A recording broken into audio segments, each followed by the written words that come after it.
ಇವತ್ತು ಸಖತ್ ಸಾಫ್ಟ್ ಆಗಿ ಹಾಗೆ ಟೇಸ್ಟಿಯಾಗಿರೋಂಥ ಅವಲಕ್ಕಿ ರೊಟ್ಟಿನ ಮಾಡೋಣ. ತರಕಾರಿ ಯಾರೆಲ್ಲ ತಿನ್ನಲ್ಲ ಅಂತಾರೋ ಅಂಥವ್ರಿಗೆ ಇದು ಬೆಸ್ಟ್ ಆಪ್ಷನ್ ಅಂತಾನೆ ಹೇಳ್ಬೋದು. ಯಾರಾದರೂ ಮಕ್ಕಳ ವೆಯ್ಟ್ ಗೇನ್ಗೋಸ್ಕರ ಏನಾದರೂ ರೆಸಿಪೀಸ್ ಹುಡುಕ್ತಾ ಇದ್ರೆ ಖಂಡಿತ ಈ ವಿಡಿಯೋನ ಮಿಸ್ ಮಾಡದೆ ನೋಡಿ. ಇನ್ನು ಈ ಸಾಫ್ಟ್ ಆಗಿರೋ ಅಂಥ ರೊಟ್ಟಿ ಮಾಡೋದಕ್ಕೆ ಮೊದಲಿಗೆ ನಾನು 1 ಕಪ್ ಅಷ್ಟು ಅವಲಕ್ಕಿನ ನೆನೆಸಿ ಇಟ್ಟಿದ್ದೆ. ಅದು ಚೆನ್ನಾಗಿ ಸಾಫ್ಟಾಗಿ ನೆಂದಾದ್ಮೇಲೆ ನೀರೆಲ್ಲ ತೆಗೆದುಬಿಟ್ಟು ಅವಲಕ್ಕಿನ ಮಾತ್ರ ಹಾಕ್ಕೋಬೇಕು.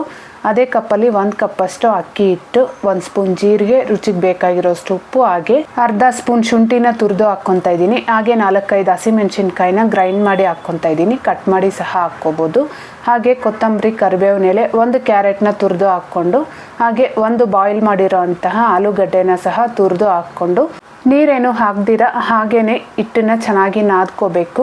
ನೆಂದಿರೋ ಅಂತ ಅವಲಕ್ಕಿ ಹಾಗೆ ತರಕಾರಿ ಹಾಕೋದ್ರಿಂದ ನೀರು ಹಾಕೋ ಅವಶ್ಯಕತೆ ಬರೋದಿಲ್ಲ. ಇನ್ ಕೇಸ್ ಬೇಕಂದ್ರೆ ಕೈಯಲ್ಲಿ ಸ್ವಲ್ಪ ಚಿಮುಕ್ಸ್ಕೊಂಡು ಹಿಟ್ಟನ್ನ ನಾದ್ಕೋಬೇಕು. ನಂತರ ಅರ್ಧ ಗಂಟೆ ನೆಂದಿರೋ ಅಂತ ಹಿಟ್ಟನ್ನ ಬಾಳೆ ಎಲೆ ಮೇಲೆ ಅಥವಾ ಬಟರ್ ಪೇಪರ್ ಮೇಲೆ ಹಾಕಿ ತಟ್ಟಿ 2 ಕಡೆ ಹೈ ಫ್ಲೇಮಲ್ಲೇ ಬೇಯಿಸ್ಕೊಂಡ್ರೆ ಸಖತ್ ಟೇಸ್ಟಿಯಾಗಿರೋ ಅಂತ ರೊಟ್ಟಿ ರೆಡಿ.